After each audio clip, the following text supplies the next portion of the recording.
ఢిల్లీలోని Chandni Chowk metro station వద్ద 10 పిల్లర్లపై పోస్టర్లు వెలిశాయి. వీటిని మొదట ఎవరూ పట్టించుకోలేదు, కానీ మెట్రో భద్రతా సిబ్బంది గమనించారు. ఎర్రకోట వద్ద ఉన్న మందిరాలను పేల్చేస్తామని హెచ్చరించారు. వెంటనే మెట్రో పోలీసులు సీసీటీవీ ఫుటేజ్ ను పరిశీలించి ఇద్దరిని గుర్తించారు. స్పెషల్ టాస్క్ ఫోర్స్ కు సమాచారం ఇచ్చారు. వారి కోసం గాలింపు మొదలుపెట్టారు. వీరు పశ్చిమ బెంగాల్లో పట్టుబడ్డారు. 10 మెట్రో పిల్లర్లపై, ఎర్రకోట సమీప మందిరాలపై దాడి హెచ్చరికలు అంటించిన వీరిని సీసీటీవీ ద్వారా గుర్తించారు. పశ్చిమ బెంగాల్లో పట్టుకున్న ఉమర్ ఫారూక్ రబూల్ ఇస్లాం ప్రశ్నల్లో బంగ్లాదేశ్ ఆధారిత హ్యాండ్లర్ షబీర్ అహ్మద్ లోన్ ఆదేశాలు ఉన్నాయని చెప్పారు. ఈ లష్కర్ ఉగ్రవాది పాకిస్తాన్ నుంచి ఆపరేట్ చేస్తూ ఢిల్లీలో పేలుళ్లకు ప్లాన్ చేశాడు. బంగ్లాదేశ్లోని ఒక హ్యాండ్లర్ ఆదేశాల మేరకు పనిచేశామని చెప్పారు. ఆ హ్యాండ్లర్ పేరు షబీర్ అహ్మద్ లోన్, అంటే కశ్మీరీ ముస్లిం అన్నమాట. కశ్మీర్లో ఉగ్రవాదానికి పాల్పడి 2007లో అరెస్టై బెయిల్పై బయటకు వచ్చి పాకిస్తాన్ పారిపోయాడు.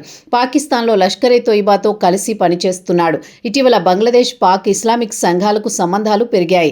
ఈ షబీర్ అహ్మద్ లోన్ బంగ్లాదేశ్ వెళ్లాడు. అక్కడి నుంచే కార్యకలాపాలు సాగిస్తున్నాడు. తన మిత్రులు ఢిల్లీలో పేలుళ్లు జరపబోతున్నట్లు వెల్లడించాడు. తమిళనాడు తిరుపూర్లో గార్మెంట్స్ కార్మికులుగా ఉన్న 7 మహమ్మద్ లీటర్, ఉజ్జల్, జాహిదుల్ ఇస్లాం, రహమాన్, ఉమర్ ఫారూక్ అరెస్ట్ అయ్యారు. వీరి ఫేక్ ఆధార్ కార్డులు, 16 సిమ్ కార్డులు, నకిలీ డాక్యుమెంట్లు సేకరించారు. ఉత్తరప్రదేశ్, మహారాష్ట్ర, అస్సాంలో ఫేక్ ఐడీల ఫ్యాక్టరీలు గుర్తించబడ్డాయి. రోహింగ్యాలకు పాస్పోర్ట్లు కూడా అందించారు. కశ్మీర్ మూలాలు ఉగ్రవాది పాకిస్తాన్, బంగ్లాదేశ్ లింకుల ద్వారా దక్షిణ భారతానికి వ్యాప్తి చేసిన ఈ నెట్వర్క్ దేశ భద్రతకు సవాలుగా మారింది. బంగ్లాదేశ్ కూలీలు, కార్మికుల రూపంలో దాగి కుట్రలు రచిస్తున్నారు. 2022 దర్భంగా రైల్వే పేలుడు లాంటి సంఘటనలు ఈ ప్యాటర్న్ ను గుర్తు చేస్తున్నాయి. ఇటీవల ఆసిమ్ మునీర్ కూడా ఈ ప్రకటన చేశారు. తూర్పు నుంచి దాడికి ప్లాన్ చేస్తున్నట్లు తెలిపారు. ఈ కుట్రతో అది బట్టబయలైంది. అక్రమంగా దేశంలోకి ప్రవేశించి ఇక్కడ పనిచేస్తూ కుట్రలు చేస్తున్నారు. తెలియక కొందరు, తెలిసి కొందరు కుట్రలో భాగమయ్యారు.